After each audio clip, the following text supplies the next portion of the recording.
ओम श्री परमात्मने नमः। ओम श्री गुरुभ्यो नमः। ओम श्री ऋषिभ्यो नमः।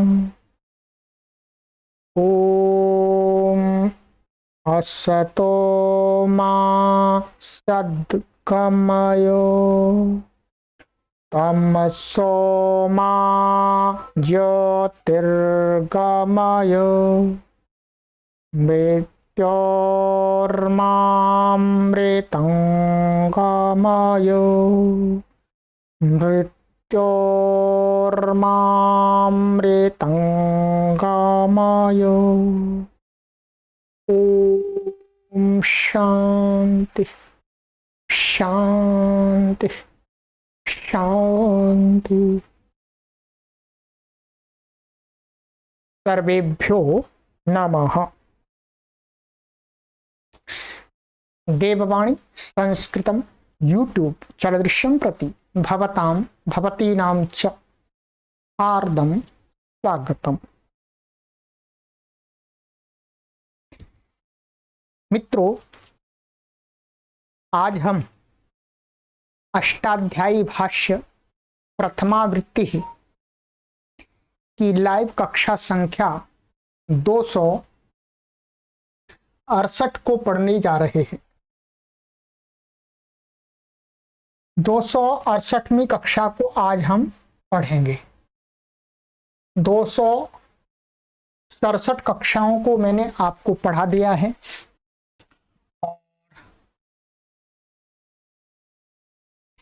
सभी कक्षाएं आपके लिए प्लेलिस्ट में उपलब्ध हैं। प्लेलिस्ट में कॉलम बना दिए गए हैं। अष्टाध्यायी भाष्य प्रथमावृत्ति 1 2 3 4 5 6 इस प्रकार के आपको कॉलम मिलेंगे। शुरू से आप पढ़ सकते हैं, कभी भी पढ़ सकते हैं ओपन। और इन कक्षाओं को यदि आप ऐप के अंदर पढ़ना चाहते हैं, देववाणी संस्कृतम एक ऐप है बहुत बड़ा, उस ऐप के अंदर पढ़ना चाहते हैं तो उस ऐप का लिंक इस वीडियो के डिस्क्रिप्शन में दिया गया है। उस पर क्लिक करके आप प्ले स्टोर में जाकर के देववाणी संस्कृतम ऐप को डाउनलोड कर लीजिएगा अपने मोबाइल में, और वहां पर भी आप इन कोर्सेस को पढ़ सकते हैं पूरा। परंतु ध्यान देंगे, ऐप का रूल है, ऐप की अपनी पॉलिसी है, वो मेरे हाथ में भी नहीं है। वहां पर इसका शुल्क रखना पड़ता है। ऐप के अंदर ये सशुल्क पढ़ सकेंगे आप। आप कहना सुखी रहना वाली बात है, क्योंकि ऐप की एक अपनी पॉलिसी है। उस ऐप के अंदर यदि रखना है हमें अपना कंटेंट, तो फिर शुल्क देना पड़ता है। और हमने मामूली सा शुल्क रखा हुआ है, परंतु आप वहां पर उसके अंदर यूट्यूब पर जिस प्रकार से ऐड आती है, तो उस ऐड से बचने के लिए आप ऐप के अंदर ऐड नहीं आती है, वहाँ आपको उतना डिस्टरबेंस नहीं होगा। परंतु मैं तो आपसे यही निवेदन करूंगा कि आप यूट्यूब पर ही पढ़ें। यूट्यूब पर पढ़ने का एक अपने आप में अलग आनंद है।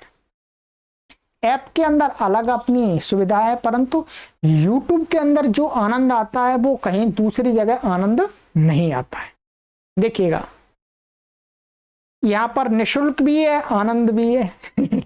ठीक है, तो आप यही प्रयास कीजिएगा, यहीं पढ़िएगा, कोई परेशानी नहीं है। यही वीडियो वहां पर है, पर कोई पढ़ना चाहते हैं तो वहां पर भी पढ़ सकते हैं। चलिए, आज हम 268वीं कक्षा को पढ़ेंगे मित्रों, और ये अब पाद क्या प्रथम अध्याय के चौथे पाद की समाप्ति चल रही है। ठीक, गत कक्षा में मैंने आपको एक सूत्र पढ़ाया था।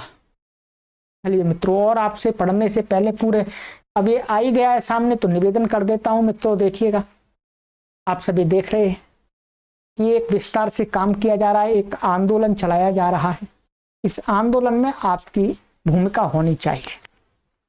सबको हम निस्वार्थ भाव से पढ़ा रहे हैं, विद्या का दान दे रहे हैं, परंतु इस विद्या के दान को और अधिक प्रचारित प्रसारित करने के लिए और अधिक लोगों तक पहुंचाने के लिए हमें व्यवस्था बड़ी करनी है, और जो व्यवस्था है उसको भी चलाना है। तो उसके लिए क्या चाहिए होता है? पैसा चाहिए होता है। आप सभी बुद्धिमान लोग हैं, जानते हैं, क्योंकि मैं जहां खड़ा हूं उसके भी मुझे पैसे देने हो रहे हैं, पैसे देने पड़ते। तो ये मेरी छत नहीं है, मेरा मकान नहीं है, ये सब रेंट पर चल रहा है। ये लाइट जल रही है, इसका भी देना होता है। बोर्ड है ये बहुत बड़ा, ये बहुत बिजली लेता है, लाइट लेता है, इसका बिल देना होता है मंथली का। और हमारे साथ में लगे हुए लोग हैं, उनकी व्यवस्था भी करनी पड़ती है। और फिर हमको भी अपनी व्यवस्था करनी होती है, क्योंकि हम कोई जॉब तो करते नहीं है, कोई जॉब तो नहीं करते, यहीं पर अपना 18 घंटे आपके साथ में सत्संगति करते हैं। तो इसके लिए आप सभी से निवेदन करते हैं कि आप सभी जो भी पाठक आज पढ़ रहे हैं, बाद में पढ़ें, जब भी पढ़ें, अपना परम कर्तव्य मानते हुए कि हम भी संस्कृत भाषा के प्रचार के लिए अपना योगदान देंगे। गुरुजी से पढ़ तो रहे हैं, परंतु गुरुजी जिस काम को कर रहे हैं उस काम की वृद्धि के लिए थोड़ा हम भी अर्थ का सहयोग देंगे। तो आप सभी इसमें प्रति माह सदस्य बन करके सहयोग देते रहिएगा अपने सामर्थ्य के अनुसार। किसी पर कोई ऐसा नहीं है कि आपको इतना ही देना है, नहीं, आप अपने सामर्थ्य से दीजिएगा। प्रभु ने आपको जितना सामर्थ्य दिया है उस सामर्थ्य से दीजिएगा। आपके अपने कार्य भी चलते रहे ठीक से और संस्कृत माता की सेवा भी होती रहे, ठीक है। ऐसा भी नहीं हम आपसे कहते कि आप अपने कार्यों को रोक दीजिएगा और फिर इधर ही सेवा कर दीजिएगा, नहीं। अपने घर की व्यवस्था भी देखिएगा, अपने उत्तरदायित्वों का पूरा निर्वहन भी कीजिएगा, है। आपके बालक बालिकाएं तो उनको अच्छी प्रकार से शिक्षा दीजिएगा। थोड़ा जितना भी बन सकता है वो इसमें संस्कृत भाषा के प्रचार में भी देते रहिएगा, ये ऐसा मेरा आपसे निवेदन है। चलिएगा, ये अकाउंट नंबर है मित्रों, इसी अकाउंट से ये सारी गतिविधियां संचालित होती हैं वर्तमान में, तो इसी में आप अपना सहयोग प्रेषित कर दीजिएगा। गत कक्षा में मित्रों मैंने आपको ये सूत्र पढ़ाया था,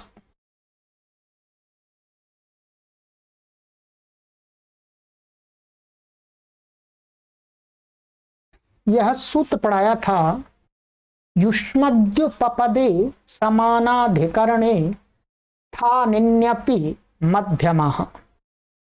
ये सूत्र पढ़ाया था मैंने।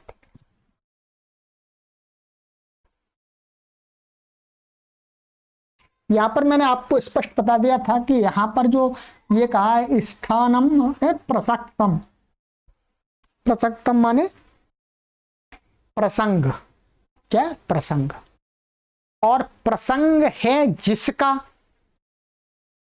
माने स्थानम माने प्रसंग अस्य अस्ति इति स्थानी, स्थानी माने प्रसंगी, प्रसंग है जिसका, वो क्या हो गया? स्थानीय हो गया। तो यहां पर प्रसंग किसका चल रहा था? यहां पर युष्मद का प्रसंग चल रहा था। क्या है? युष्मद, ध्यान दें, क्या है? युष्मद। तो यहां पर ये युष्मद शब्द है, क्या है? युष्मद शब्द क्या हो गया? स्थानीय हो गया। माने इसका प्रसंग होने पर, इसका प्रसंग होने पर अर्थात इस शब्द का प्रसंग है परंतु शब्द नहीं है। स्थानीय का यहां पर यह अर्थ लेना है कि जिसका प्रसंग तो है परंतु शब्द का प्रयोग नहीं हो रहा है। ऐसा होने पर क्या होता है? मध्यम पुरुष होता है क्रिया से, तो लकार आता है उससे मध्यम पुरुष हो जाता है। और अथवा अपि, या अपि भी लिया था, ये क्या है? अपि। अपि का अर्थ ना कि वो शब्द जिसका प्रसंग है वो वहां पर है तो भी उससे मध्यम पुरुष हो जाता है क्रिया से।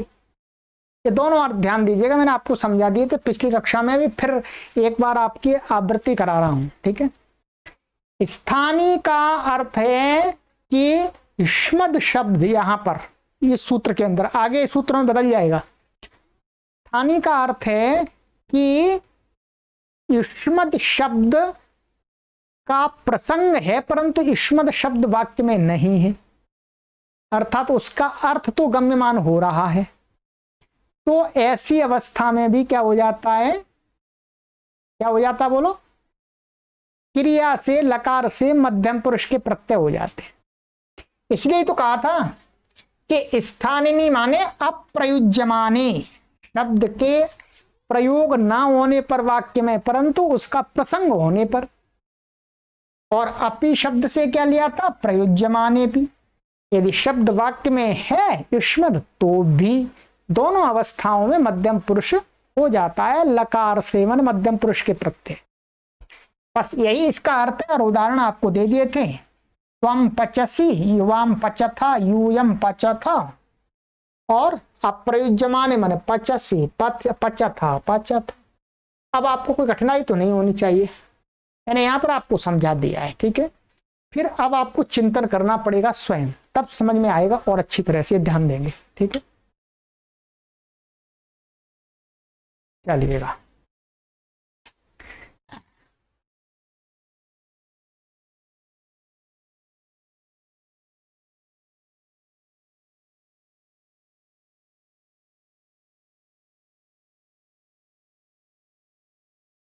अब हमारा है आगे सूत्र।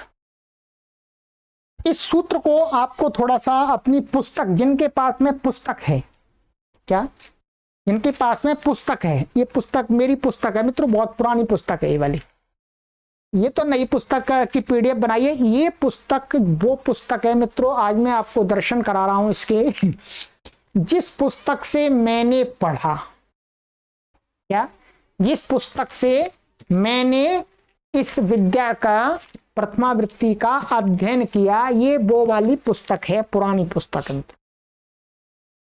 ध्यान दीजिएगा, ये बहुत अब तो काफी पुरानी हो गई है मित्रों, ठीक है, बहुत हम संभाल करके रखे हुए हैं, ये बहुत पुरानी हो गई है, क्योंकि इसको लगभग कितने साल हो गए, इसको हो गए मित्रों 21 साल हो गए, इसको 21 साल पूर्व मैंने ये पुस्तक पढ़ना आरंभ किया था, और फिर अब आपको आज पढ़ा रहा हूं, और बीच में भी पढ़ाया है, ठीक है, परंतु यहाँ कोर्स बना रहा हूं। ये पुस्तक दर्शन कर लीजिएगा, ये मेरी पुस्तक है जिससे मैंने पढ़ा था अपने गुरुओं से, आज भी मेरे पास सुरक्षित है और आगे भी ये सुरक्षित रहेगी।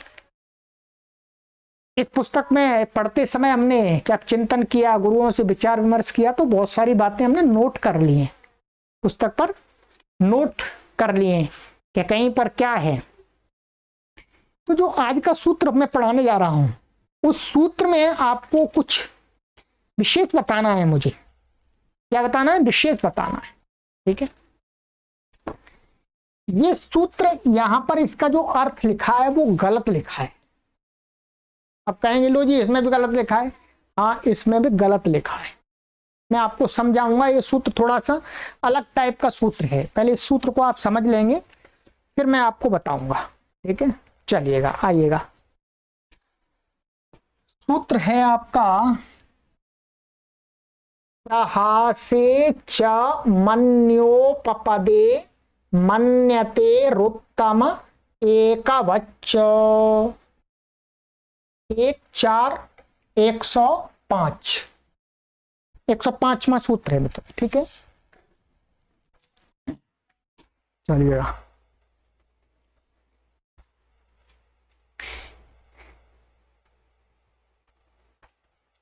आइएगा इसको देखते हैं। प्रहासे सप्तमी विभक्ति एक वचनांतम, च अव्ययपदम, मन्योपपदे सप्तमी विभक्ति एक वचनांतम, मन्यतेः पंचमी विभक्ति एक वचनांतम, उत्तमाः प्रथमा विभक्ति ही एक वचनांतम, एकवत् अव्ययपदम च अव्ययपदम। बहुत सारे इसके अंदर पद हैं, देखिएगा 1 2 3 4 5 6 7 पद हैं इसके अंदर, 2 चय और दूसरे पद हैं, ठीक है। ये तो पदच्छेद हो गया, इसका विभक्ति हो गई, वचन हो गया। अब इसमें समास है एक, उस समास को आ जाइए देखते हैं। समास है इसमें मन्योपपदे में, इसमें समास क्या है, यहाँ विसर्ग मान लीजिएगा, विसर्ग संधि से लोप करके लिखते हैं तो ये संधि से लोप हो गया यहाँ पर। तो मन्याः उपपदम यस्य सा मन्योपपदः तस्मिन् मन्योपपदे। यहाँ है मन्याः, मन्या का अर्थ है जो दिवादी गण की मन धातु, क्या है, दिवादी गण की जो मन धातु, दूसरे गण में भी और धातु हैं, और भी गण में तनादि गण में भी हैं, ठीक है। तो नहीं कि कौन से गण की लेनी है, दिवादी गण की। दिवादी गण की क्यों लेनी है, क्योंकि दिवादिभ्य शन होता है, शन का यह बचता है, यहां पर यह लगा करके निर्देश किया है। महर्षि पाणिनि जी विशेष करके यहां पर कह रहे हैं कि जो मन धातु है वो वाली है जिसमें शन व्याकरण आता है, दिवादिभ्य शन, तो शन का यक रखते हैं। तो दिवादी गण की मन धातु, मन माने मन धातु, उपपदम माने उपपद है समीप में, उपपदम माने समीपे, समीप में, किसके, दूसरे की, दूसरी धातु।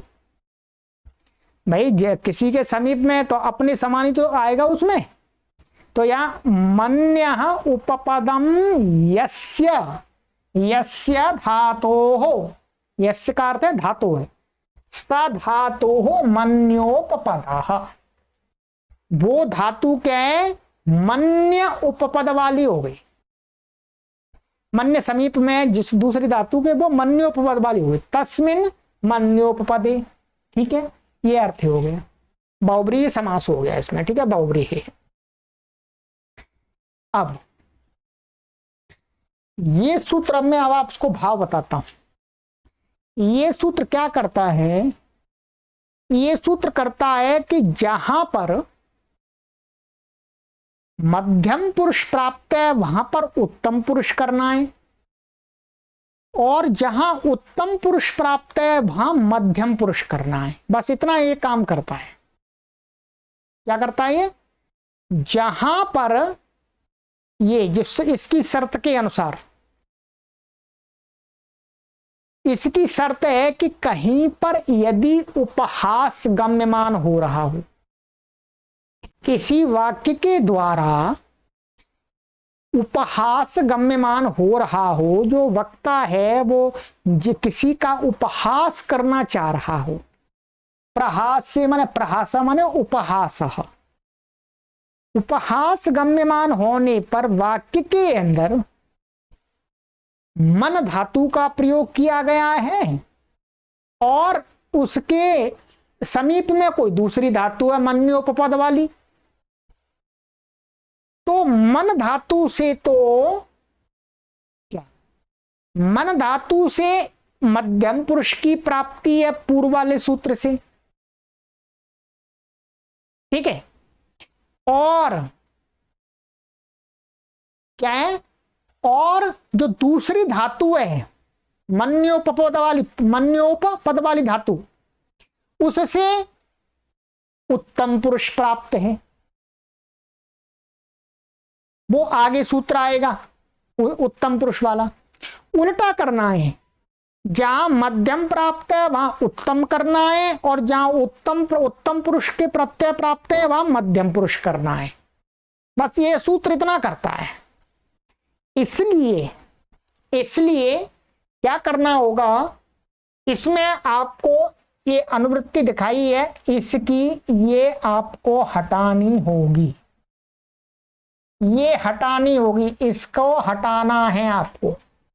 ध्यान दीजिएगा, ये इस पुस्तक में यहां पर ये गलत लिखा हुआ है, ये अनुवृत्ति काट लीजिएगा। इसकी अनुवृत्ति इस सूत्र में नहीं आती है, इतने पद की केवल मध्यमः की आती है बस। ऊपर से इस पुस्तक में जो लिखा है ये गलत लिखा है, ये गलत लिखा है, केवल ये आती है, ठीक है, इसको काट लीजिएगा। और अर्थ में भी अर्थ में आपको क्या काटना है? अर्थ में काटना है आपको ये काटना है, युष्मद्युपपदे समानाधिकरणे स्थान्यपि, इतना काट लेना है, इसको यहां से हटा देना है, ये अर्थ गलत बन जाएगा इससे। ठीक है, अब पहले काट लीजिएगा, आराम से काट लीजिए, तब इसका अर्थ बनेगा। ठीक है, अब मैं आपको इसका अर्थ बताता हूं, चलिए आइएगा। कहते हैं प्रहासः माने परिहासः माने उपहासः, मजाक मजाक करते हैं कभी। प्रहासे गम्यमाने माने उपहास गम्यमान हो रहा हो तो, मन्योपपदे, मन्य धातु उपपद में है जिसके, मन्य धातु उपपद में है जिसके, ऐसी धातु के, कहते हैं मन्य उपपद रहने होने पर, ठीक है, उस धातु से मध्यम पुरुषो भवति, क्या मध्यम पुरुष हो जाता है, माने मन्य उपपद में होने पर जो मन्योपपद धातु है, ऐसा अर्थ आएगा। ठीक है, माने मन्योपपद माने मन्य उपपद में, मन्य माने मन्य समीप में जो धातु है जिसके, वो उसके रहने पर उसी धातु से मन्यते, क्या होता, मध्यम पुरुषा भवति माने मध्यम पुरुष के प्रत्यय हो जाते हैं धातु से। ठीक है, मन्यतेर धातोश्च उत्तम पुरुषः पुरुषो, और क्या है, मन धातु से, तो मन्य समीप में मन धातु बच गई मन्य, तो मन्य से क्या हो जाता है, उत्तम पुरुष के प्रत्यय हो जाते हैं, उत्तम पुरुषो भावति।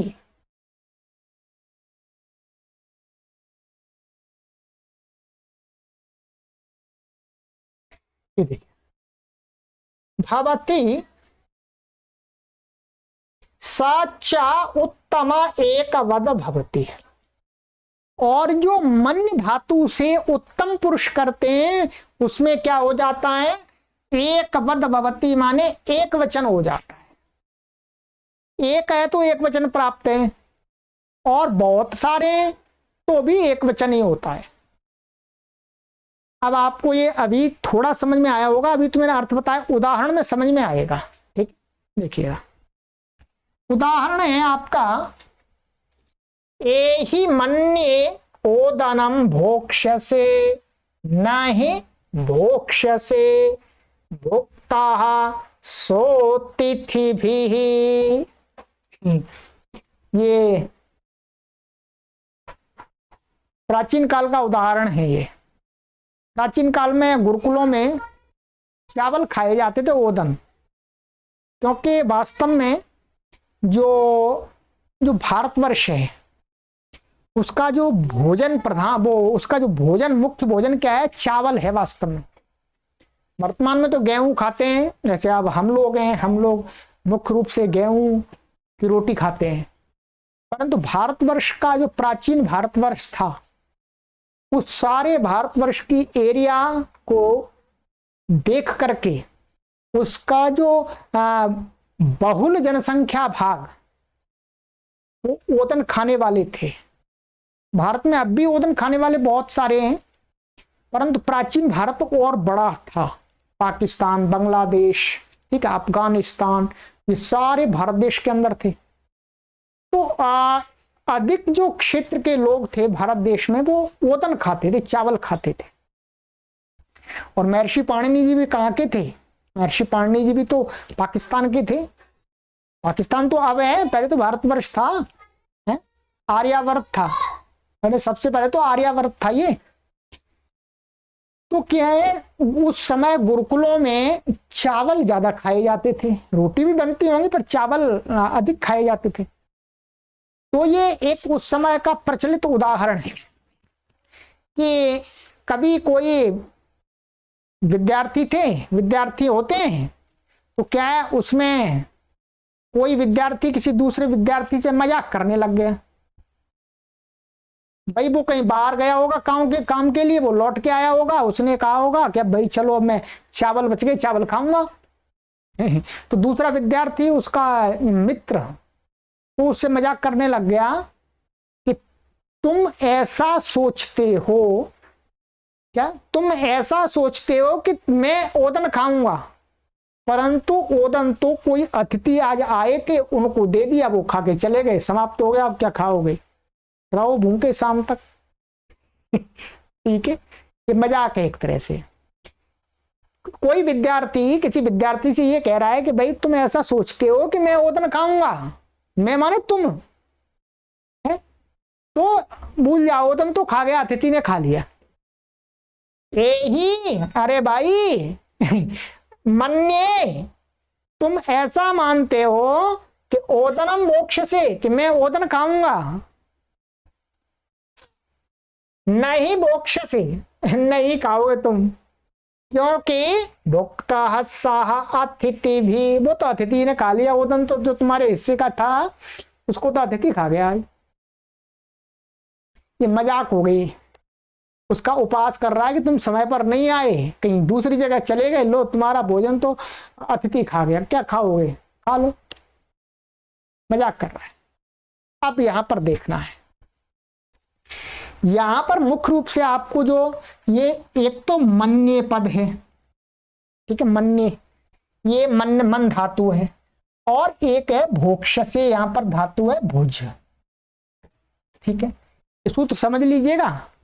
ये सूत्र आपको सिद्धांत कौमुदी में भी जितने अच्छे प्रकार से मैं आपको समझा रहा हूं, सिद्धांत कौमुदी में भी और किसी वृत्ति में भी नहीं समझाया गया जो मैं आपको समझा रहा हूं। ठीक है, तो क्या है, देखिए यहां मन्ये माने जो सामने वाला विद्यार्थी है, वो विद्यार्थी उसका मजाक उड़ा रहा है, उसको ऐसा कह रहा है तुम ऐसा मानते हो। इस वाक्य का क्या अर्थ है, तुम ऐसा मानते हो, ये ही तुम मानते हो या तुम समझते हो, कुछ भी कर लीजिए, ऐसा तुम समझते हो। मन्ये का, मन्ये के साथ में कौन से पुरुष की संगति लग रही है, तुम हिंदी में करेंगे तुम, संस्कृत में उसके लिए युष्मद आ जाएगा। इसका और मन्य का समानाधिकरण है, मन्य और युष्मद का समानाधिकरण है। तुम ऐसा मानते हो, ध्यान दीजिए, तुम ऐसा मानते हो कि मैं ओदन खाऊंगा, इसके साथ में मैं ओदन खाऊंगा, इसके साथ में क्या है,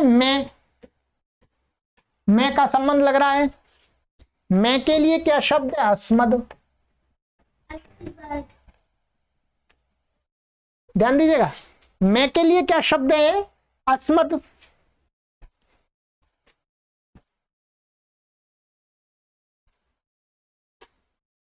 अब देखिएगा, मैं के लिए अस्मद शब्द है।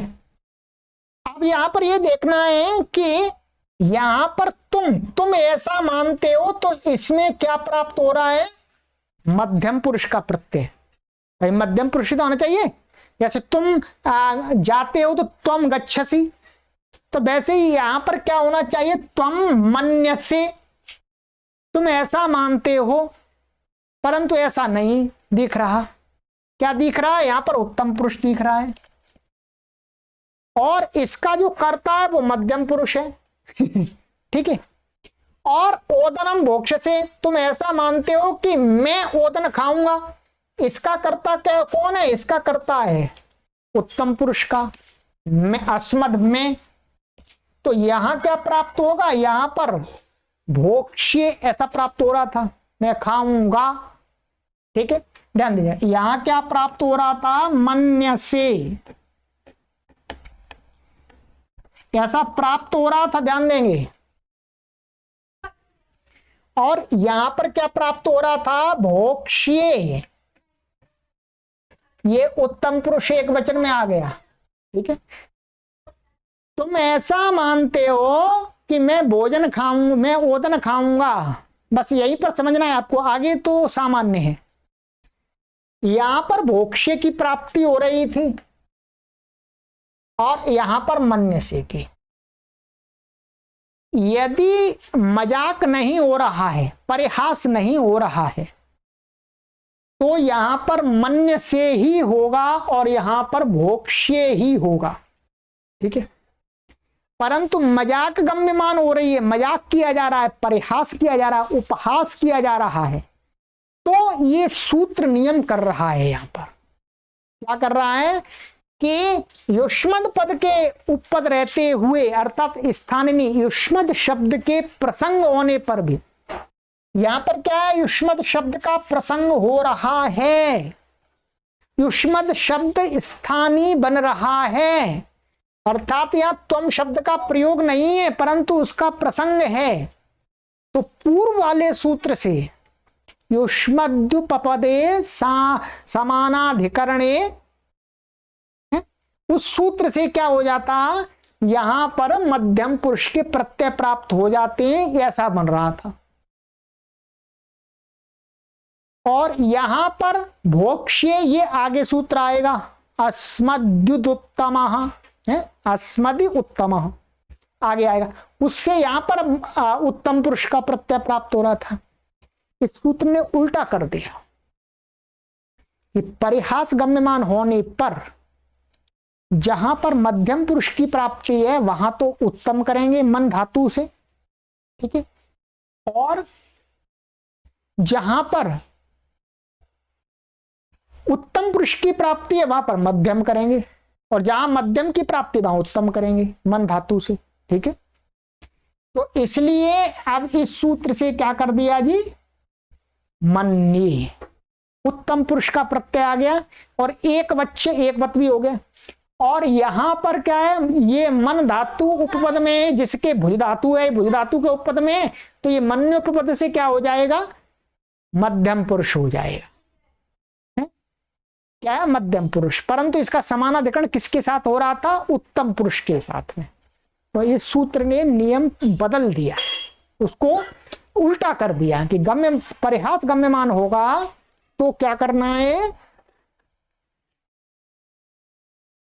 तो मन धातु से उत्तम पुरुष करना है और एक वचन करना है। यदि बहुत सारे लोग हैं तो भी एक वचन हो जाएगा। ठीक है, और यहां पर ये भोक्ष से अब सिद्धि नहीं बनानी, बस आपको इतना ही समझना है, बाकी आगे नहीं भोक्ष से मैं तुम नहीं खाओगे, यहां तो ऊपर वाले सूत्र से ही प्राप्त है मध्यम पुरुष। भोक्ता साह अतिथि भी ही, वो तो अतिथि के द्वारा खा लिया गया चावल। ये यहां पर उपहास गम्यमान हो रहा है, मैंने आपको क्लियर समझा दिया। अब आपको मैं ये समझा देना चाहता हूं इसी उदाहरण में कि मैंने जो ये काटा, मैंने यहां पर ये काटा कि युष्मद्युपपदे समानाधिकरणे स्थानिन्यपि, यदि ये लगाएंगे कि युष्मद उपपद में होना चाहिए, समानाधिकरण होना चाहिए, स्थानिनी होना चाहिए तो मध्यम पुरुष होता है, तो नहीं होता है। क्यों, क्योंकि यहां तो मध्यम पुरुष की है ही नहीं, यहां किसके साथ में समानाधिकरण है, यहां मध्यम के साथ में, जहां पर उत्तम कर किया है, और यहां उत्तम के साथ में समानाधिकरण क्या है, उत्तम के साथ में, यहां पर उत्तम पुरुष के साथ में समानाधिकरण है, मैं खाऊंगा ऐसा अर्थ है, परंतु यहां प्रत्यय मध्यम पुरुष का, इसलिए यहां पर युष्मद का ना तो स्थानीय की बात बैठती है ना उपपद की बात बैठती है, वो लगानी नहीं है। यदि लगानी होती फिर तो ऊपर वाले सूत्र से ही हो जाता। इसलिए ये जो यहां पर जहां एक्स्ट्रा जोड़ दिया है उसको आप काट लीजिएगा, ये वाली बात, ये एक्स्ट्रा जोड़ दिए प्रथमा वृत्ति में। ठीक है,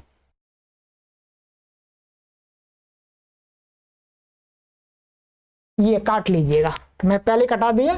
ठीक है, अब ये बात मैं कहां से बोल रहा हूं, ये मैं अपनी तरफ से नहीं बोल रहा, ऐसा ही अर्थ जैसा मैंने आपको बताया ऐसा ही अर्थ काशिकाकार ने किया है, या काशिकाकार ने, माने इसकी जो प्रौढ़ वृत्ति है उन्होंने किया, ये गलत कर दिया है। ठीक है, और ये पुस्तक वाले जो छापने वाले हैं इनको हमने कहा भी है, पर ये बदलते नहीं हैं क्योंकि उनकी समझ में नहीं आता, समझ में नहीं आता तभी नहीं बदलते। ठीक है, और यहां देखिएगा ये क्या है, ये काशिका का अर्थ है, ये काशिका वृत्ति का अर्थ है। काशिका वृत्ति में सीधा सीधा अर्थ कर दिया, देखिएगा।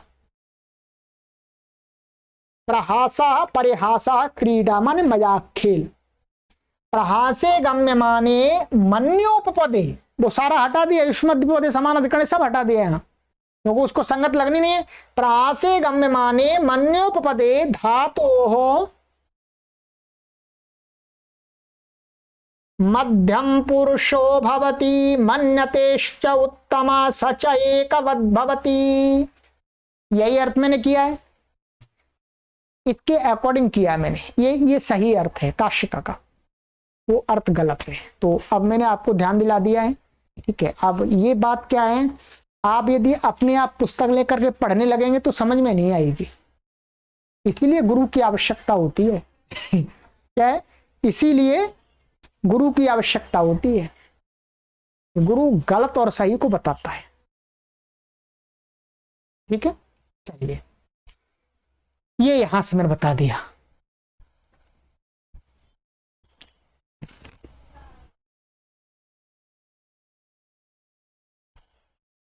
अब दूसरा उदाहरण है, यहां पर देखिएगा। एहि मन्ये रथेन यास्यसि नहीं यास्यसि यातस्तेन पिता। इसका अर्थ है एहि मन्ये, अच्छा तुम ऐसा मानते हो कि रथेन यास्यसि, कि मैं रथ से जाऊंगा, मैं रथ से जाऊंगा, नहीं यास्यसि नहीं जाओगे तुम, याता तेन ते पिता चला गया, तुम्हारे पिताजी उसके द्वारा रथ के द्वारा चले गए, रथ तो तुम्हारे पिताजी ले गए, अब कैसे जाओगे, बैठ रहो यहीं पे, कहीं नहीं जाओगे अब। तो यहाँ पर भी, तो यहाँ पर क्या है, मन्य धातु से क्या प्राप्त था, मध्यम पुरुष प्राप्त था, तो यहाँ उत्तम पुरुष कर दिया और एक वचन कर दिया। और यहाँ पर क्या प्राप्त था, उत्तम पुरुष प्राप्त था, मैं जाऊंगा, तो यहाँ पर कर दिया मध्यम पुरुष इसी सूत्र ने। ठीक है, ये उपहास गम्यमान हो रहा है। देखिएगा यहां पर हिंदी में अर्थ लिखा हुआ है, ये उदाहरणों का देख लीजिएगा। एहि मन्ये ओदनम भोक्ष्यसे नहीं भोक्ष्यसे भुक्ता सो तिथि भी। तुम ऐसा मानते हो कि मैं चावल खाऊंगा, नहीं खाओगे क्योंकि वह तो तुम्हारे अतिथि खा गए। अब देख लिए, तुम ये लग रहा है, तुम मैंने बताया था, तुम समझते हो, माने मन्य में समझते हो, मैं खाऊंगा, यहाँ पहले वाले के साथ में मैं लग रहा है, उल्टा कर दिया। ऐसे ही एहि मन्ये रथेन यास्यसि नहीं यास्यसि यातस्तेन पित्ते पिता। ठीक है, तुम यह समझते हो कि मैं रथ पर चढ़कर जाऊंगा, सो नहीं जा सकते क्योंकि रथ पर तो चढ़कर तुम्हारे पिता चले गए। तो अब देखिए यहां पर क्या है, तुम का आ रहा है, समझते हो। ठीक है, मध्यम पुरुष आ रहा है, परंतु यहां उत्तम पुरुष कर दिया मन्य। ठीक है, ये मन्य कर दिया इस सूत्र ने, और ये मैं चढ़कर जाऊंगा, जाऊंगा ये उत्तम पुरुष है इसके साथ में, तो यहां मध्यम कर दिया, इस सूत्र ने ये कर दिया बस। ठीक है, यहां हिंदी में बिल्कुल ठीक लिखा है। ठीक है, यहां ऊपर हिंदी में गलत लिख दिया थोड़ा सा। उदाहरण में कोई किसी को चिढ़ा के ये वाक्य बोल रहा था कि तुम क्या खाओगे, वह रथ से जाओगे, सो यहां हंसी प्रहास से कहा जा रहा, मजाक किया जा रहा है। यहां भोक्ष से में उत्तम पुरुष माने भोक्ष्य तथा मन्य में मध्यम पुरुष मन्य से प्राप्त था, सो उत्तम के स्थान में मध्यम तथा मध्यम के स्थान में उत्तम का विधान कर दिया। उदाहरण में भुज धातु मन्य उपपद वाली है, अतः मध्यम पुरुष हो गया। ठीक है जी, समझ में आ गया होगा अब तो आपको पक्का, और नहीं आया तो आपको थोड़ा चिंतन करना पड़ेगा, फिर पूरा आ जाएगा। ठीक है, मैंने आपको पूरा अपनी तरफ से क्लियर कर दिया है। ठीक है, यदि उपहास गम्यमान नहीं हो रहा होगा तो इसका वाक्य क्या बनेगा, देख लीजिएगा। ऐसा बनेगा, एहि मन्य से ओदनम भोक्ष्येति, ऐसा बनेगा। तुम ऐसा मानते हो कि मैं ओदन खाऊंगा। यहाँ उत्तम पुरुष होगा, यहाँ मध्यम पुरुष होगा। यहाँ पर मजाक नहीं है, ठीक है। मजाक होगा तो उल्टा हो जाएगा, यहाँ पर उत्तम हो जाएगा, यहाँ पर मध्यम हो जाएगा, ठीक है। तो बस इतना ही दिखा दिया ये। तो ये सूत्र आपका कंप्लीट हो गया।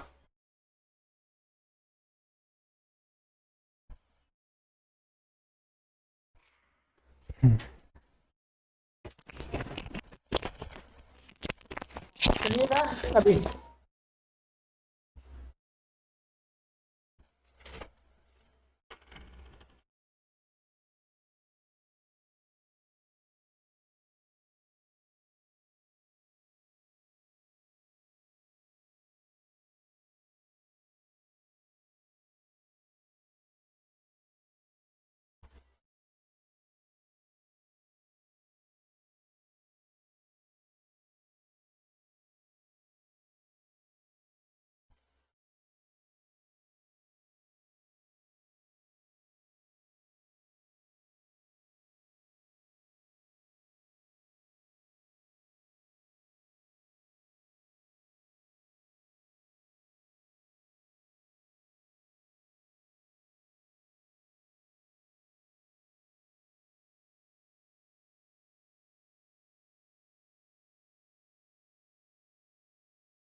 चलिए मित्रों, थोड़ा सा डिस्टर्ब हुआ है।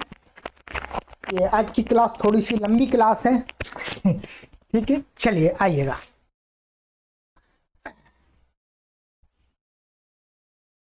अब आ जाइएगा। ये पूरा कर दिया हमने, 2 सूत्र पढ़ लिया आपको। अब ये मध्यम पुरुष वाला हो गया, अब उत्तम पुरुष की बात आती है। आइएगा, आगे सूत्र है हमारा अस्मद्युत्तमः। थोड़ा सा बोलने में आपको कठिनाई होगी क्योंकि द्यु द्यु है ये। तो अस्मद्युत्तमः, अस्मद्युत्तमः। अस्मदि सप्तमी व्यक्ति एकवचनान्तम, उत्तमः प्रथमा व्यक्ति एकवचनान्तम, सामान्य है। अनुवृत्ति इसमें आती है, उपपदे ऊपर से आ रही है, समानाधिकरणे की भी आ रही है और स्थानिन्यपि की भी अनुवृत्ति आ रही है। ठीक है,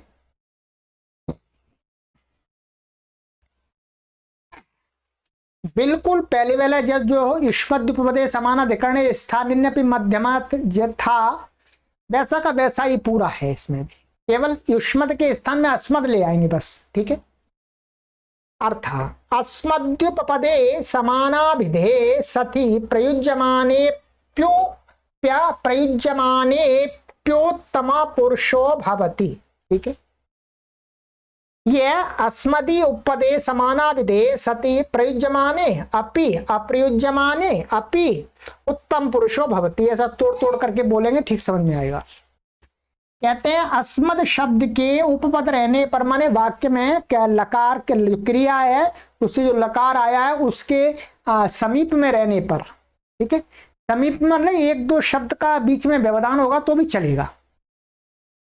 तो रहने पर क्या है, समाना सती प्रयुज्यमाने माने अस्मद शब्द के वाक्य में प्रयोग होने पर भी और अप्रयुज्यमाने पे शब्द का प्रयोग ना होने पर भी, अर्थात प्रसंग होने पर भी क्या होता है, जो लकार है धातु से लकार है उसके स्थान में उत्तम पुरुषः भवति, माने उत्तम पुरुष के प्रत्यय हो जाते हैं। जिन प्रत्ययों की उत्तम संज्ञा की है वो प्रत्यय हो जाते हैं। जैसे उदाहरण अहम पचामी, तो यहां पर क्या है, अहम उपपद में पच धातु से उत्तम पुरुष का प्रत्यय आ गया, मिप आ गया, पचामी बन गया। तो अहम पचामी, आवाम पचावह, यहां पर बस आ गया, वयम पचामह, यहां मस आ गया उत्तम पुरुष का। ये अस्मद शब्द उपपद में है, प्रयोग हो रहा है। नहीं होने पर अप्रयुज्यमाने, तो पचामी पचावा पचामा, मैं पकाता हूं, वो दो हम दो पकाते, हम सब पकाते। यहां पर क्या अहम का आवाम का वयम का प्रयोग नहीं हो रहा है तो भी उत्तम पुरुष के प्रत्यय हो गए हैं, बस यही सामान्य सा अर्थ है, ठीक। उत्तम पुरुष कर लिया, मध्यम पुरुष कर लिया, ये व्यवस्था पूरी आपने समझ ली। चलिए आगे आ जाइएगा, शेषे प्रथमः।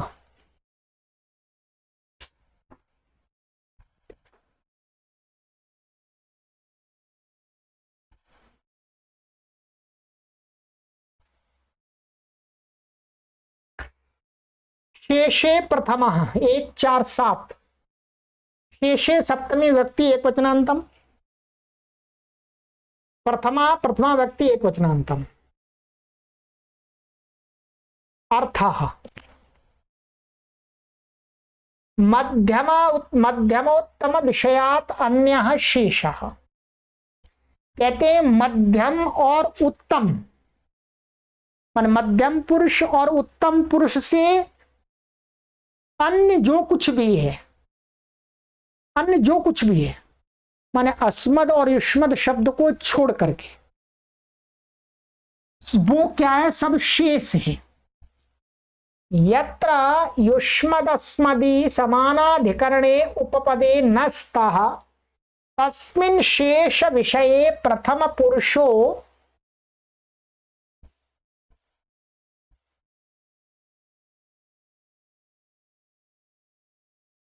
भवति, ठीक है। क्या तस्मिन् शेष विषये प्रथम पुरुषो भवति।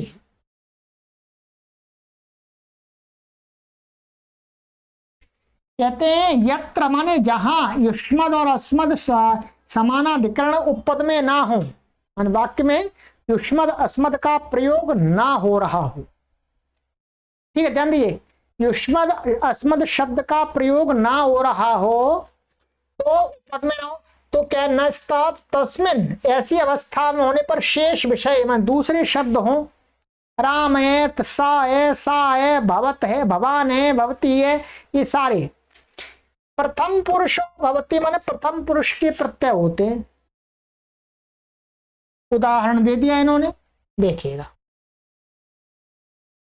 पचती, पचता, पचंती, माने उसका दूसरा कोई है अथवा नहीं है, यहां ऐसा भी कर सकते हैं, साह पचती, वह पकाता है, राम पचती है, तऊ पचता, कुछ भी लगा सकते हैं, ते पचंती, कुछ भी लगा सकते हैं। तो क्या है, शेष दूसरा कोई हो अथवा ना हो, संबंध तो होगा, क्रिया है तो उसके साथ कोई कर्ता तो होगा ही है, कर्ता तो होगा, पर मध्यम और उत्तम नहीं होने चाहिए, उससे भिन्न कोई भी हो, प्रयोग हो रहा हो चाहे नहीं हो रहा हो तो भी उससे क्या हो जाता है, प्रथम पुरुष के प्रत्यय हो जाते हैं धातु से। धातु से अर्थ धातु से लकार आता है, लकार के स्थान में, लकार माने लट लोट लिंग आदि उसके स्थान में। ठीक है, मध्यम उत्तम यहां देख लीजिएगा, सरल है इसलिए मैंने, विशेष कुछ है नहीं यहां पर। मध्यम उत्तम पुरुष जिन विषयों में कहे गए हैं उनसे अन्य विषय में प्रथम पुरुष होता है। पचति पचता पचंती। ठीक है, सरल है, सिद्धि कुछ नहीं करनी है आपको। चलिएगा, यहां पर एक बात लिखी है वो आपको मैं समझा देता हूं, नहीं तो आप कहेंगे पुस्तक में बात समझ में नहीं आई, क्योंकि आप अपने आप नहीं समझ सकते इस बात को। यहां शेष का अभिप्राय है, क्या अभिप्राय है शेष शब्द का? युष्मद अस्मद का अभाव। इसका अर्थ है युष्मद और अस्मद शब्द का अभाव, माने उनका प्रयोग नहीं होने पर, उनका प्रयोग नहीं होने पर दूसरा कोई प्रयोग हो रहा है अथवा नहीं हो रहा है, इससे कोई लेना देना नहीं है। माने ये तो पक्का है, कोई क्रिया है तो उसका कर्ता तो जरूर होगा, परंतु अस्मद और अश्मद, वो युष्मद और अस्मद शब्द का प्रयोग ना हो, ये है इसका तात्पर्य।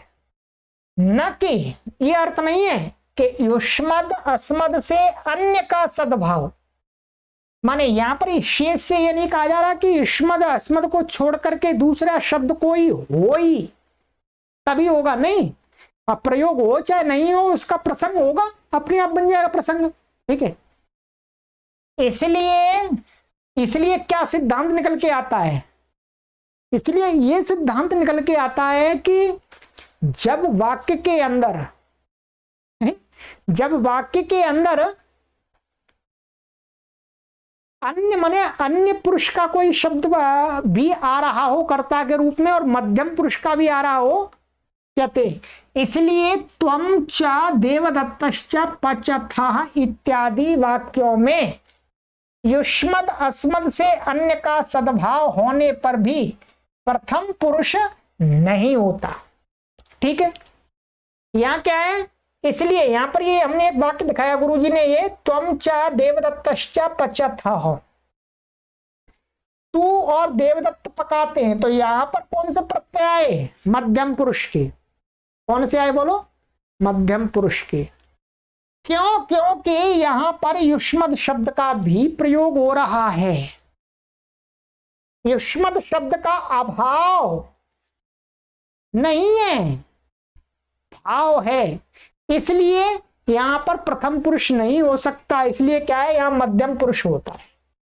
ठीक है, और यदि इसका अभिप्राय ऐसा कर देते कि युष्मद और अस्मद शब्द से दूसरा शब्द प्रयोग होने पर प्रथम पुरुष होता है, तो क्या हो जाता, यहां पर क्या है युष्मद शब्द से भिन्न शब्द का भी प्रयोग है, युष्मद अस्मद से भिन्न का भी प्रयोग, तो यहां पर प्रथम पुरुष भी प्राप्त हो रहा था, दोनों प्राप्त हो रहे थे नंबर से, परंतु इसने मना कर दिया कि शेष प्रथमा ने कहा कि प्रथम पुरुष वही होता है जहां पर युष्मद और अस्मद का समानाधिकरण रूप में क्रिया के साथ में पूर्णतया अभाव हो।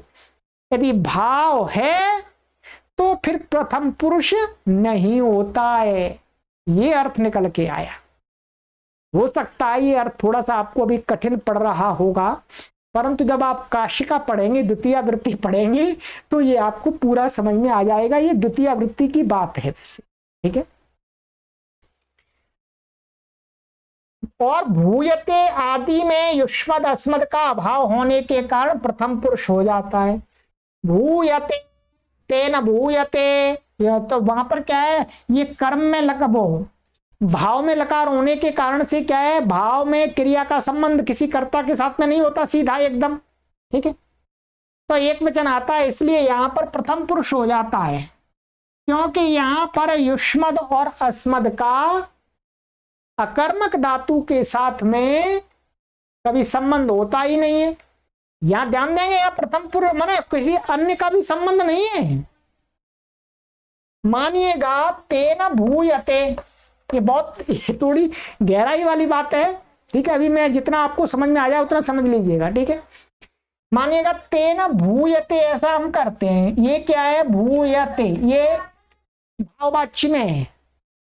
भाववाच्य में क्या होता है? भाववाच्य में और कर्मवाच्य में। कर्मवाच्य में जो क्रिया का लकार होता है वो किसको कहने के लिए आता है? कर्म को कहने के लिए आता है।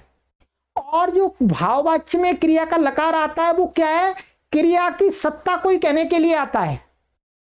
माने भाव, भाव माने धात्वर्थ, धातु का अर्थ, धातु के अर्थ को कहने के लिए यहां पर लकार आया है, कर्ता को कहने के लिए नहीं आया है। इसलिए यहां पर ये तेन होने पर भी, चाहे यहां तेन कर दीजिएगा, चाहे यहां पर मया कर दीजिएगा, चाहे त्वया कर दीजिएगा, तो भी यहां पर भूयते ही होगा। क्यों? क्योंकि इसका साथ में इनका समानाधिकरण नहीं होता है। ये जो लकार आया है ये भाव को कहने के लिए आया, क्रिया को कहने के लिए आया है, इसलिए इसमें प्रथम पुरुष हो जाता है कर्म भाववाच्य में। इसलिए नियम हमने रचनानुवाद कौमुदी में आपको पढ़ाया था कि जो भाववाच्य होता है उसमें हमेशा प्रथम पुरुष एक वचन ही होता है। वो इसी नियम से होता है, शेषे प्रथमा से। क्या? शेषे प्रथमा से होता है। भाव एक होता है, धातु का अर्थ तो एक ही होता है। चलिएगा, जितना आपको ये समझ में आ गई हो ये वाली बात, उतनी आपको बहुत है। यदि इसमें आपको 20% भी समझ में आ गई है तो मैं मानता हूं आपको प्राथमिक स्तर में ठीक है। 20% अधिक आ गई है तो अधिक आनी चाहिए वैसे, ठीक है। नहीं तो ये काशिका की बात है, काशिका जब पढ़ाएंगे आपको इसके बाद में तो फिर आप उस पर पढ़ेंगे। चलिए, ये सूत्र हो गए हमारे। चलिए आज इसको समापन करेंगे। 2 सूत्र और हैं, सरल है, कुछ कठिन नहीं है, पहले भी हमने पढ़ लिए हैं ये। परः सन्निकर्षः संहिता। परः प्रथमा व्यक्ति एक वचनांतम, सन्निकर्षः प्रथमा व्यक्ति एक वचनांतम, संहिता प्रथमा व्यक्ति एक वचनांतम। अर्थः पर शब्दोतिशयवाची वर्णानां परः अतिशयिता सन्निकर्षः प्रत्यासक्तिः संहिता संज्ञको भवति। कहते हैं अब इसका अर्थ आप समझ लीजिएगा। अब आगे पहले हमने बहुत बार पढ़ाई, तो अब इसका पर शब्दः अतिशयवाची, जो पर शब्द है यहां पर वो अतिशयवाची है, माने अधिकता को कहने वाला है। अतिशय माने अत्यधिकता को कहने बता रहा है। वर्णानां परः अतिशयिताः, माने वर्णों का परः माने अतिशयिता माने अत्यधिक। सन्निकर्षः, सन्निकर्षः का अर्थ होता है प्रत्यासक्ति। प्रत्यासक्ति माने सामीप्य। संहिता संज्ञको भवति, वर्णों की वे बहुत अधिक सामीप्यता, वर्णों का है बीच में बिना व्यवधान हुए वर्णों का जो सामीप्य होता है, वर्णों की जो सामीप्यता होती है उसी की क्या है? संहिता संज्ञा है। ये कैसा सूत्र है? संज्ञा सूत्र।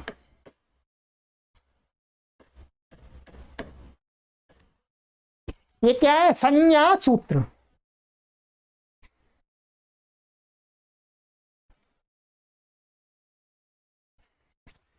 ये संज्ञा सूत्र है, तो ये संहिता संज्ञा करता है।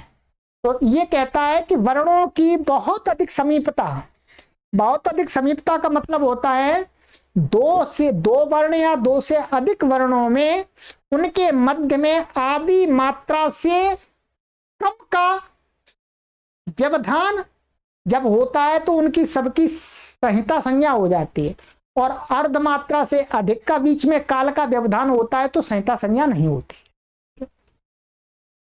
संहिता संज्ञा होने से क्या है? संहिता के अधिकार में बहुत सारे कार्य कहे हैं, संधि कही है, ठीक है।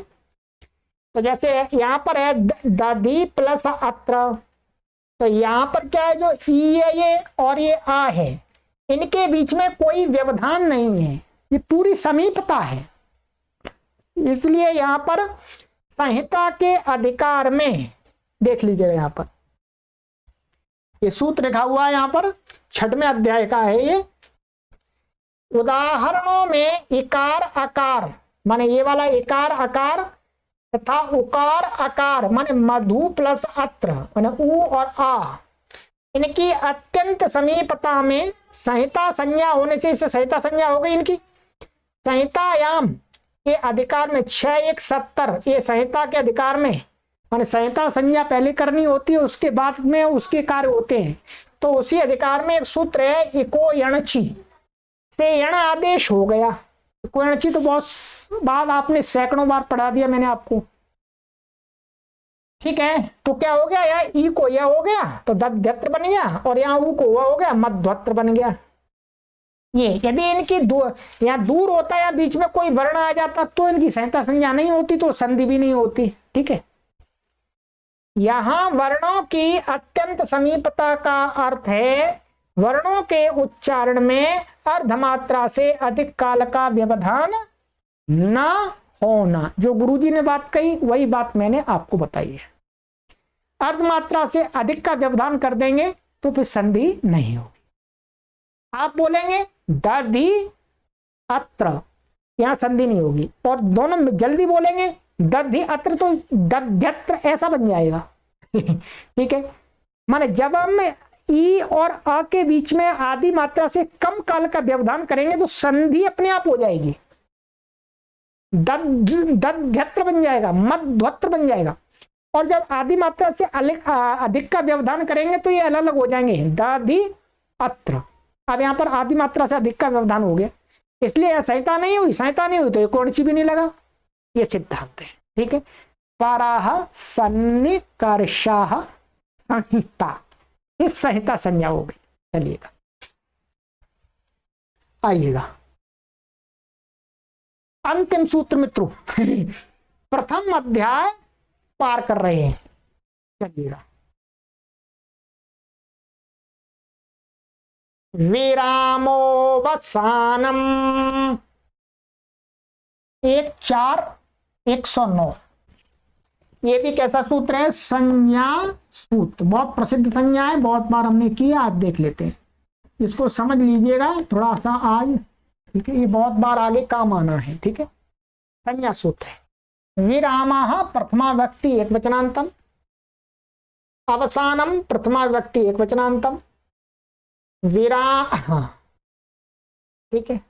अर्थ विरामोवसान संज्ञको भवति, कहते हैं विराम, विराम की क्या हो जाती है, अवसान संज्ञा हो जाती है, ठीक है। वृक्षाः प्लक्षाः दधि मधु, ठीक है।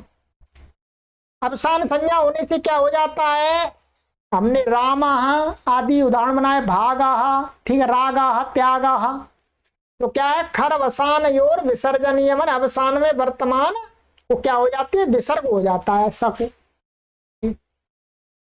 विसर्जनीय हो जाता है। दधि मधु में अवसान संज्ञा होने से अणो प्रग्रेस्यानुनासिका, इससे क्या हो जाता है, अनुनासिक हो जाता है। अभी आपको दिखा देंगे, ठीक है। परंतु अभी मैं आपको इस प्रकार से इसको समझाना चाह रहा हूं, अभी बस आपने केवल शब्दों में समझ लिया है, आपको कोई पूछने लगेगा तो आप अटक जाएंगे, अभी क्या है, अटक जाएंगे, आप कहेंगे अवसान, अवसान मतलब आप कहेंगे विराम, कोई पूछेगा विराम तो आप कहेंगे विराम दो विराम, विराम का अर्थ क्या है, विराम का अर्थ कहेंगे आप रुकना, रुकना, यही तो कहेंगे रुकना। यहां पर क्या है, आपको मैं समझा देना चाहता हूं कि विराम शब्द के यहां दो अर्थ ले लें आप। तो ये विराम शब्द है, ये इसका है एक, पहले आप लिख लीजिएगा, मैं लिखा देता हूं आपको, कुछ परिभाषाएं आप लिख लेंगे तो आपके कार्य आएंगे।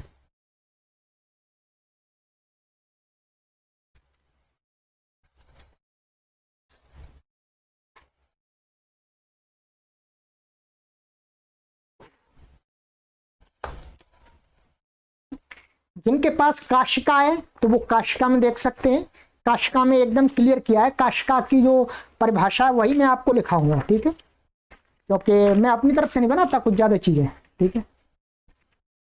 काशिका में विराम शब्द का बहुत अच्छा व्याख्यान किया है। चलिएगा हम यहां पर आ जाते हैं, थोड़ा सा बोर्ड पर आ जाते हैं, अच्छी तरह से देख लेंगे। यहां पर देखिएगा,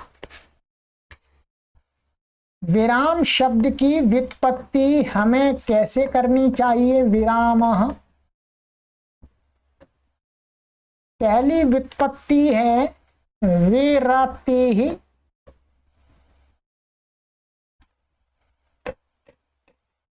विराम।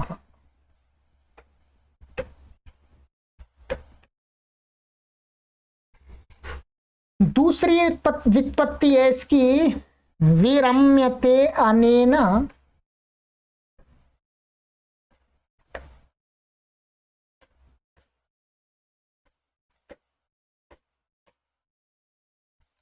इति विरामः। ठीक है जी, क्लियर हो रहा है? आनंद आ रहा है मित्रों आपको? हजारों लाखों किलोमीटर दूर बैठे बैठे ऋषियों के ज्ञान को प्राप्त कर रहे हैं आप। विरति ही विराम, विरति माने विराम माने रुकना, अभाव, ठीक है। रुक जाना में अभाव होना ही, क्या है, कुछ ना होना।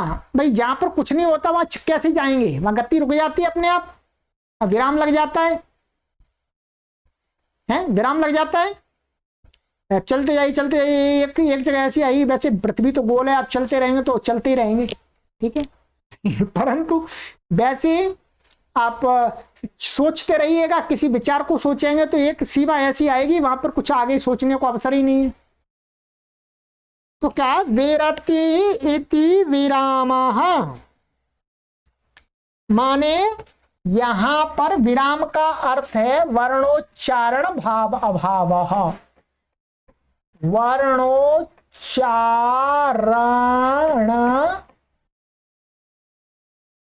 अभाव। अभी मैं आपको छोटा कर दूंगा, लिख लीजिएगा।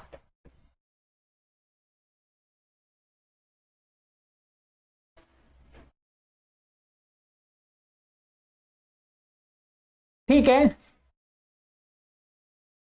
विराम माने वर्णोच्चारण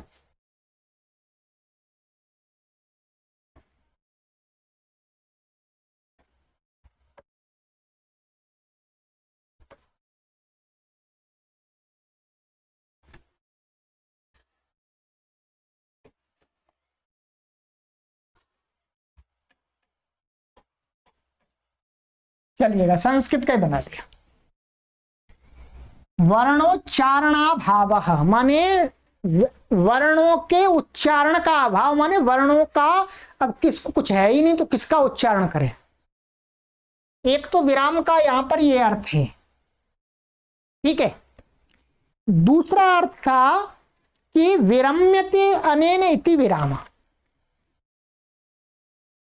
विरम्यते अनेन माने जिस वर्ण के द्वारा रुका जाता है, विराम लगाई जाती है कि ये इसका अंतिम वर्ण है, इसके आगे वर्ण नहीं है, उस वर्ण की क्या हो जाती है, अवसान संज्ञा।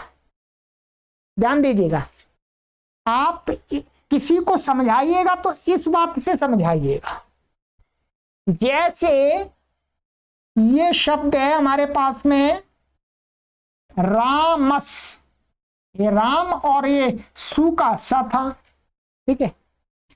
अब यहां क्या है, विरम्यते अनेना माने जिस वर्ण के द्वारा शब्द को रोका जा रहा है, माने किससे रोका जाएगा, अंतिम अक्षर से रोका जाएगा, उस अंतिम अक्षर की क्या हो जाएगी, अवसान संज्ञा। अब ये क्या है, इसके द्वारा इस शब्द का विराम लगाई जा रही है कि भाई इसके बाद में कुछ भी नहीं है। तो अनेन, अनेन माने इसके द्वारा, स के द्वारा, ऐसे किसी भी शब्द में ले लीजिएगा, तो क्या है, इसके द्वारा इसको विराम लगाई जा रही है कि भाई बस यहीं तक है, ये आगे नहीं है। तो इस वर्ण की जो अंतिम वर्ण होगा उसकी क्या हो जाती है, उसको विराम बोला गया है। उसी विराम की इस सूत्र ने क्या कर दी है, बोलो, अवसान संज्ञा। अवसान संज्ञा, यहां कोई पूछे आपको अवसान संज्ञा किसकी है, तो इसकी है। और यहां पर आप करेंगे, ये वाला आप अर्थ लगाएंगे। यदि आप ये वाला यहां पर अर्थ लगाएंगे, विराम वाला, दोनों अर्थ कर सकते हैं, ऐसी बात नहीं है। ये अर्थ थोड़ा घूम करके लगता है कि ये अर्थ लगेगा कि जिसके आगे कुछ है ही नहीं, जिसके आगे कुछ है ही नहीं, तो जिसके आगे कुछ नहीं है तो सामीप्य से इसकी अवसान संज्ञा होती है वास्तव में, है। परंतु आप किसी को नए व्यक्ति को समझाएंगे तो ये वाली परिभाषा थोड़ी सी कठिन लगेगी आपको समझाने में, ठीक है।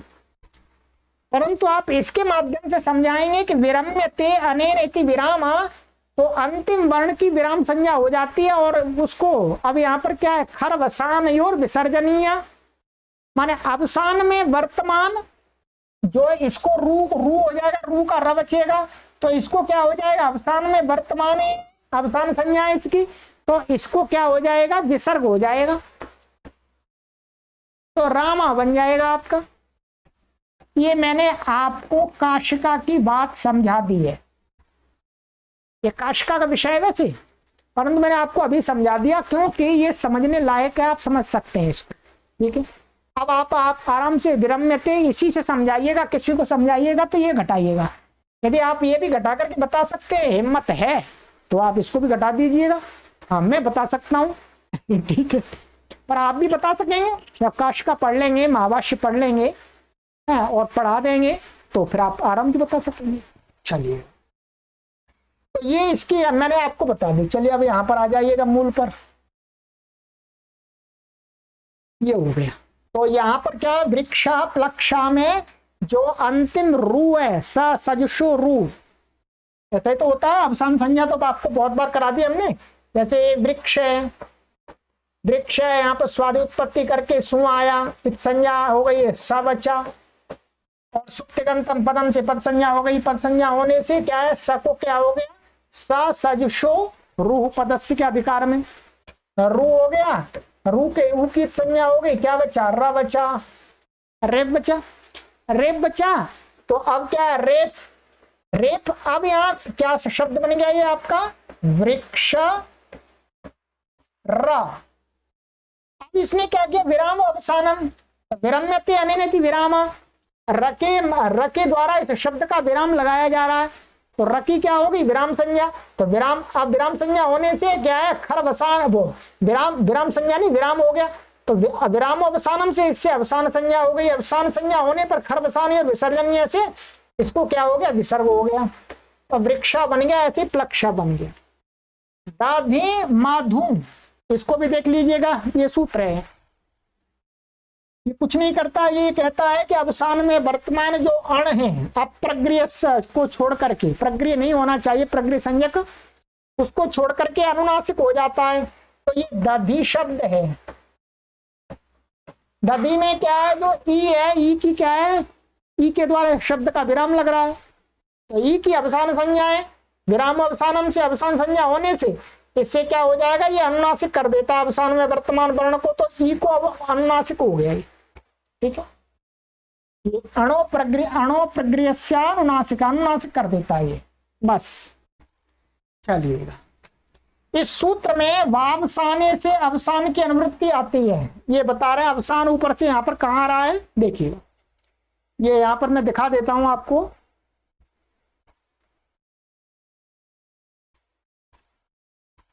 ये तो आपका खरवसाने और विसर्जनीय वाला था, और अवसान वाला ही है।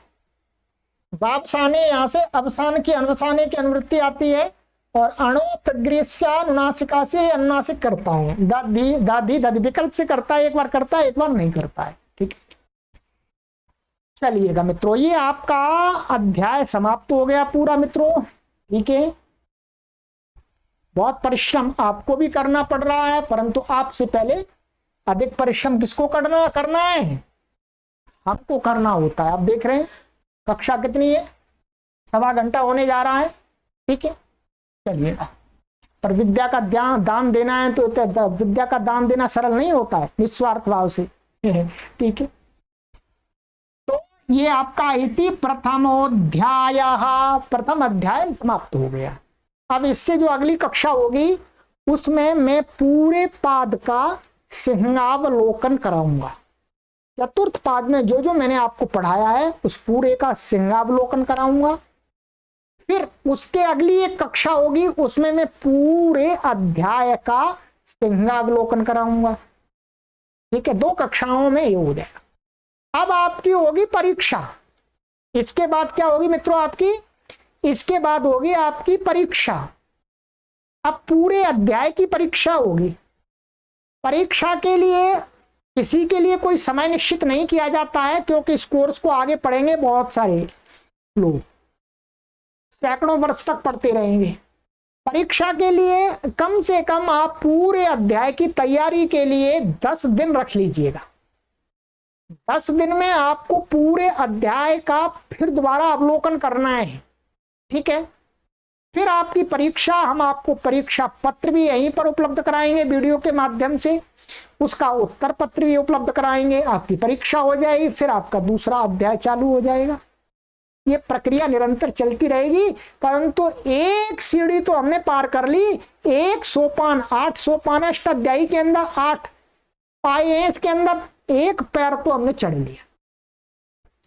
अब आप जल्दी जल्दी चढ़ते चले जाएंगे, अब कोई कठिनाई की बात नहीं है मित्रों। चलिएगा, आप सभी श्रेष्ठ पवित्र आत्माओं का मैं धन्यवाद करता हूं कि आप मेरे साथ मिलकर के व्याकरण का अध्ययन कर रहे हैं। महर्षि पाणिनि के व्याकरण का, प्राचीन व्याकरण का, जिस व्याकरण को महर्षि पाणिनि जी आज से 4500 वर्ष पूर्व अपने शिष्यों को अपने गुरुकुल में पढ़ाया करते थे मित्रों, आज उसी विद्या को मैं ई गुरुकुल के माध्यम से आप सभी को संसार में पढ़ाने का एक अवसर प्राप्त कर रहा हूं, सौभाग्य प्राप्त कर रहा हूं।